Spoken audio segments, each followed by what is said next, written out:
ರಾತ್ರಿಯೆಲ್ಲ ರಾಮಾಯಣ ಕೇಳಿ ಬೆಳಿಗ್ಗೆ ಸೀತೆಗೂ ರಾಮನಿಗೂ ಏನಾಗಬೇಕು ಎಂದು ಕೇಳಿದರು ಎಂಬ ಮಾತಿದೆ. ರಾಮಾಯಣದ ಈ ಆವೃತ್ತಿ ಕೇಳಿದರೆ ಈ ಮೇಲಿನ ಮಾತು ನೆನಪಾಗದೇ ಇರದು. ಅಂದ ಹಾಗೆ ಈ ರಾಮಾಯಣದ ಹೆಸರು ದಶರಥ ಜಾತಕ.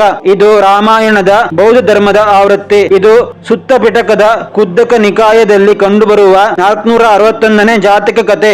ಈ ಕಥೆಯಲ್ಲಿ ರಾಮ ಮತ್ತು ಸೀತೆ ಇಬ್ಬರು ಸೋದರ ಸೋದರಿಯರು ಎಂಬಂತೆ ಚಿತ್ರಿಸಲಾಗಿದೆ. ದಶರಥ ರಾಮನನ್ನು 12 ವರ್ಷಗಳ ಕಾಲ ಕಾಡಿಗೆ ಕಳಿಸುತ್ತಾನೆ. ಅಂದ ಹಾಗೆ ಈ ಕಥೆಯಲ್ಲಿ ರಾಮ ಬುದ್ಧನ ಪೂರ್ವಜನ್ಮ. ಇಲ್ಲಿ ದಶರಥನ ರಾಜಧಾನಿ ಇರುವುದು ಸರಿಯೂ ನದಿಯ ದಡದಲ್ಲ, ವಾರಣಾಸಿಯಾಗಿತ್ತು. ರಾಮನನ್ನು ಲಕ್ಕಣ ಕುಮಾರ ಅಥವಾ ಲಕ್ಷ್ಮಣ ಮತ್ತು ಸೀತೆ ಹಿಂಬಾಲಿಸುತ್ತಾರೆ. ಭರತ ಪಟ್ಟಾಭಿಷೇಕ ನಿರಾಕರಿಸುತ್ತಾನೆ. ಸ್ವಲ್ಪ ವರ್ಷಗಳ ನಂತರ ದಶರಥ ಮರಣವನ್ನು ಅಪ್ಪುತ್ತಾನೆ. ಇದನ್ನು ರಾಮನಿಗೆ ತಿಳಿಸಿ ಅಳುತ್ತಿರುವಾಗ ರಾಮ ಸುಮ್ಮನಿದ್ದು ಸ್ವಲ್ಪ ಸಮಯದ ನಂತರ ಸತ್ತ ತಂದೆಯನ್ನು ಮರಳಿ ತರುವುದು ಸಾಧ್ಯವಿಲ್ಲ. ಹಾಗಿದ್ದ ಮೇಲೆ ಈ ದುಃಖ ಯಾಕೆ, ಎಲ್ಲವೂ ಅಶಾಶ್ವತ ಎಂದು ಹೇಳುತ್ತಾನೆ. ಈ ಕಥೆಯಲ್ಲಿ ರಾಮ ಬುದ್ಧನ ಪೂರ್ವಜನ್ಮ ಆಗಿದ್ದರಿಂದ ಬುದ್ಧನಂತೆ ರಾಮನನ್ನು ಚಿತ್ರಿಸಿದ್ದಾರೆ. ರಾಮನ ಮಾತು ಕೇಳಿ ಅಳುವುದನ್ನು ನಿಲ್ಲಿಸಿದ ಭರತ ರಾಜ್ಯವಾಳಲು ರಾಮನನ್ನು ಕೇಳಿಕೊಳ್ಳುತ್ತಾನೆ. ವನವಾಸ ಪೂರ್ಣಗೊಳ್ಳದ ಕಾರಣ ವಾಪಸ್ ಬರಲು ಒಪ್ಪಲಿಲ್ಲ.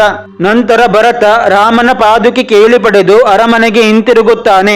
ಈ ಕಥೆಯಲ್ಲಿ ಸೀತಾಪಹರಣ ಆಗುವುದೇ ಇಲ್ಲ, ಯಾಕಂದರೆ ಈ ಕಥೆಯಲ್ಲಿ ರಾವಣನೇ ಇಲ್ಲ. ವನವಾಸ ಮುಗಿದ ನಂತರ ರಾಮ ಮರಳಿ ಅರಮನೆಗೆ ಹೋಗುತ್ತಾನೆ. ನಂತರ 16,000 ವರ್ಷಗಳ ಕಾಲ ರಾಜ್ಯವಾಳುತ್ತಾನೆ. ಅಷ್ಟೇ ಅಲ್ಲದೆ ವಾರಣಾಸಿಗೆ ಮರಳಿದ ರಾಮ ಸೀತೆಯನ್ನು ವಿವಾಹವಾದ ಎಂಬಂತೆ ಚಿತ್ರಿಸಲಾಗಿದೆ. ಇನ್ನೊಂದು ಕಡೆ ರಾಮ ಮತ್ತು ಸೀತೆ ಇಬ್ಬರು ಸೋದರ ಸೋದರಿಯರಂತೆ ಚಿತ್ರಿಸಲಾಗಿದೆ.